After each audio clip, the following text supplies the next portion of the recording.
Hello guys, so yan, mag-exercise tayo ngayon. So magka-biking tayo. Ayan.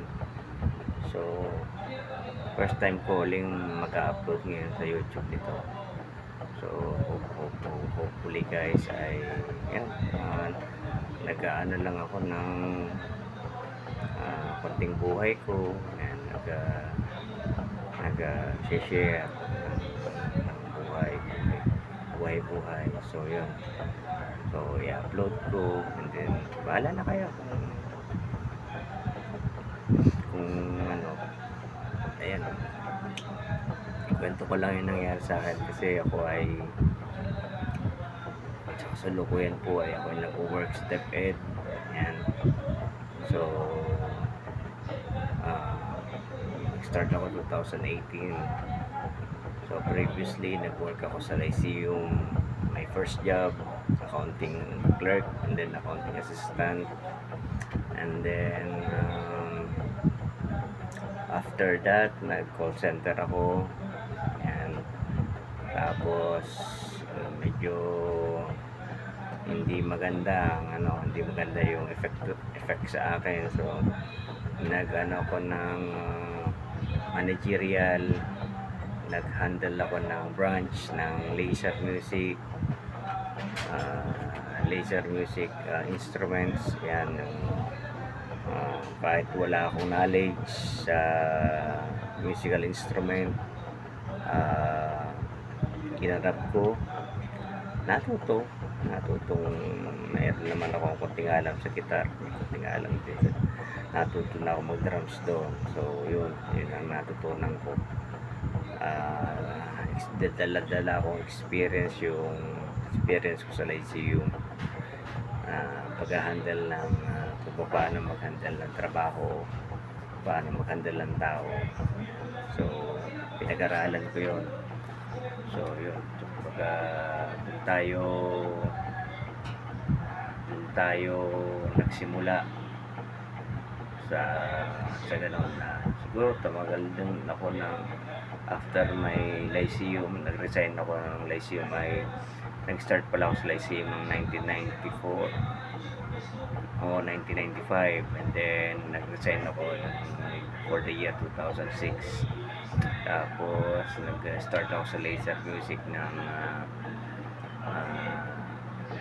I think 2007. 2007 nga. Ayan. So after call center, pumasok na ako doon.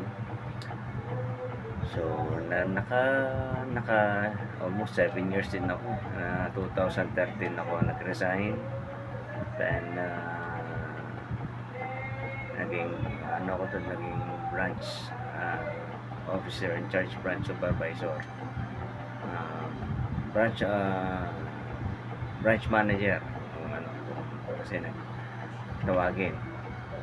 And after that try ako mag-abroad. Luckily na tanggap tayo sa Saudi, sa Jubail.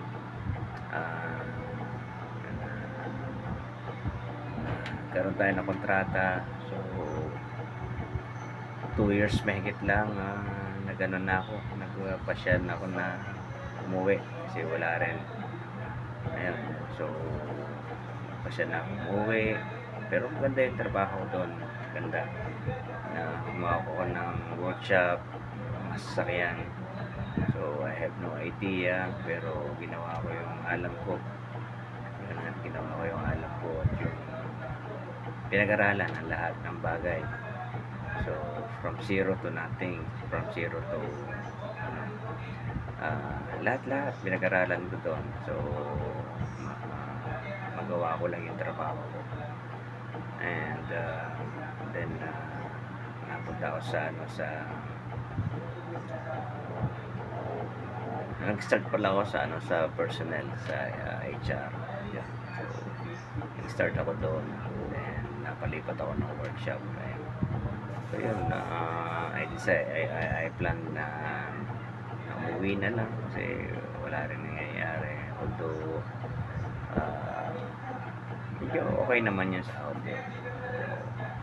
Hindi kasi during that time na homesick kasi ako na homesick, and I need to go home. So plano ko naman is stay, kumbaga tawag dito, mag cross country ako ang bala ko, kaya ako nag Saudi. So bala ko mag cross country ako, Canada or Australia. So hindi nangyari kasi nga ayun, tinamaan tayo ng homesick. And then yun, after nung uwi ko dito, 2015, so medyo nagnegosyo tayo ng konti sa computer shop. So yun, computer shop, nagtayo tayo. Yun, naging kumikita naman during that time, kumikita naman. So yun, na-maintain ko yun, inaasikaso ko.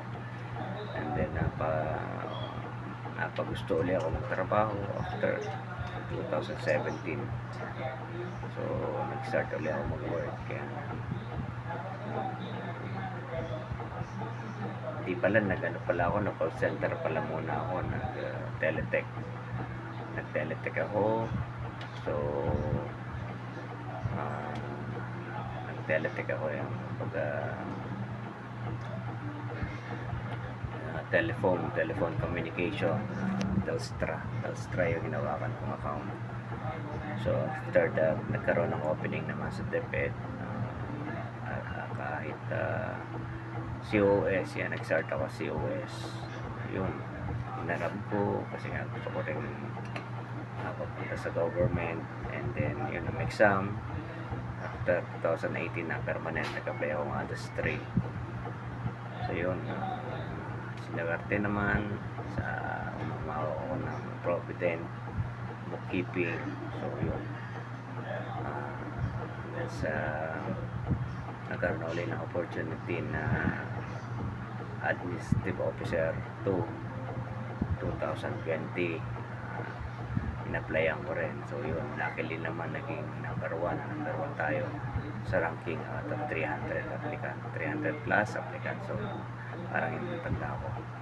So naging number 1 tayo sa ranking, kaya nakapamili tayo ng school. So yun, ngayon narito pa rin ako sa Batangas City. So hanggang sa ayan, itong October 23, 2025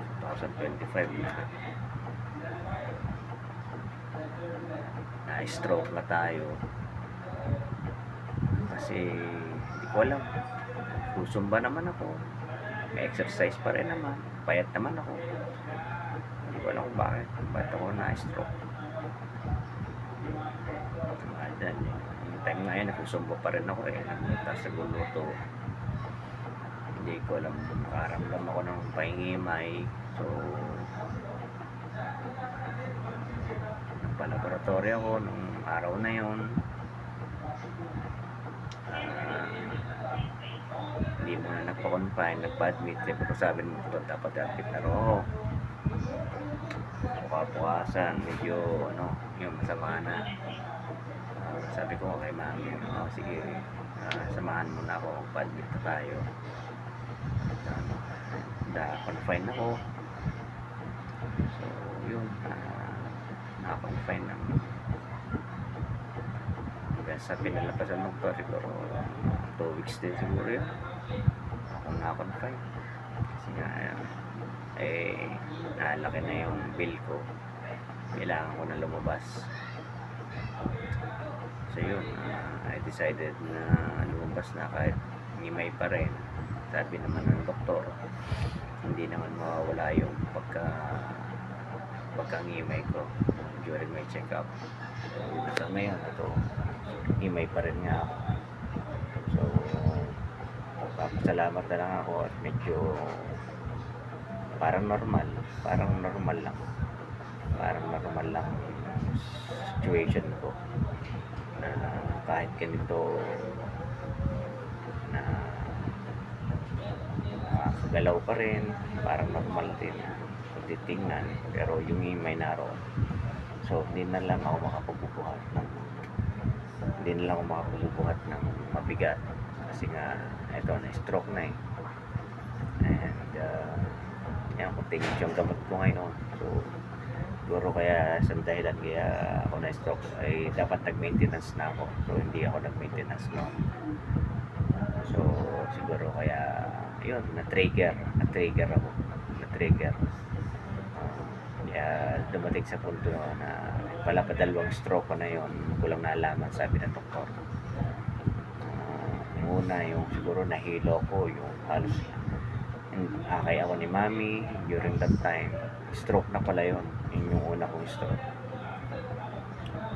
na yun na yun, yung una kong stroke. So ayan, hanggang ngayon ito nasa na-aksidente pa yung sasakyan ko December, kapaskuhan disgrasya, yun, damage. Kaya medyo malaki-laki yung abala na naidulot sa akin. So yun, laki-laki ng abala. Nakuha ko lang ay May na itong pinilit ko ng kuhanin kasi nga mahirap pag biyahe. So yun lang guys. So ngayon ito, tuloy pa rin ako sa maintenance ko. Tuloy pa rin yung gamot ko.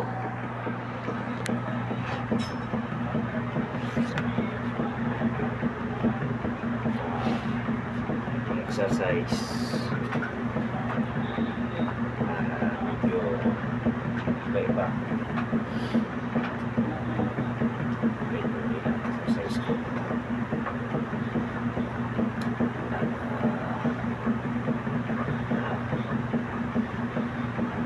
Buhay medyo na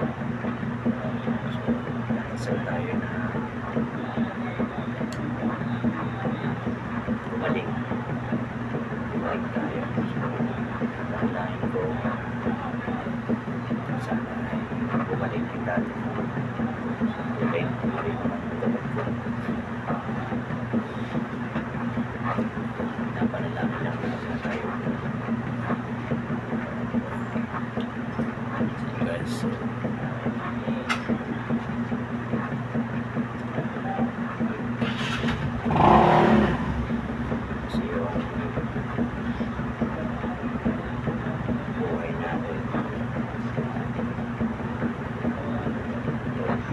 guys, exercise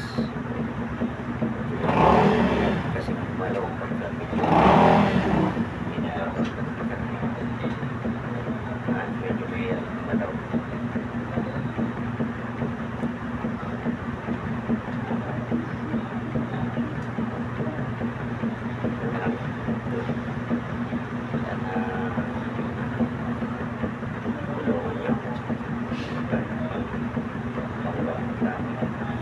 subscribe kayo sa channel ko. So, okay naman yung work ko. May tutulong sa akin siguro subscribe para kita extra sa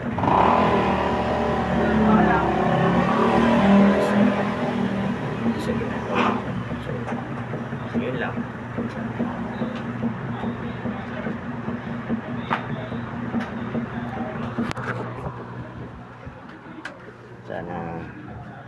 Sana guys, supportahan nyo ako. Huwag kayong magsawa na pagsuporta sa akin kasi ngayon naikwento ko naman yung buhay ko. Kaya ganun talaga so kailangan natin mag-survive na buhay yan. So, hanggang dito na lang siguro guys. Medyo mahaba-haba na rin yung ano yung vlog ko. Sana don't forget to subscribe, kumbaga share, para malaman nyo naman yung takbo ng buhay ko. So marami pa akong may share sa inyo. So, sa pagdating ng mga araw, marami akong may share sa inyo. So napakarami pa guys. So ayun, so thank you for watching and don't forget to subscribe sa channel ko. So yun, cardio, yun, add nyo na lang ako. So see you guys for the next vlog. Thank you.